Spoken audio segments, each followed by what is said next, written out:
haba na ng mga sipit. Matchong macho itong kaagang oh. So ayun mga katuldok, first time kong mahulihan ng ganito karami sa aking mga trap. Itong dalawang trap ko, tingnan natin kung alin dito ang mas marami at yung mga mas malalaki. Yung isa dito mayroon kasamang talangka, isa kaagang. Tapos itong isa purong hipon lang. Tingnan natin mga katuldok, buksan natin pareho. Oh, lalaki oh. Isa.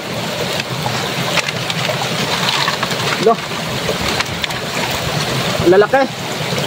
Ito pa oh. Natakpan ng niyog. Ito mga katuldok ko, ang lalaki ng mga nahuhuli. Ang dami. Tapos ito naman yung isa, yung may kaagang. Ayun oh, may kaagang isa. Lalaki din oh. Sabi, sa dalawang trap pa lang na ito solve na ang ulam mga katuldok. Ayos ito. Ang haba na ng mga sipit. Mas madaming laman at mas malalaki itong may kasamang talangka mga katuldok. Ayun oh, mas maraming huli nito kaysa sa isa. Itong isa karamihan naman kaagang ang huli. Ayun oh.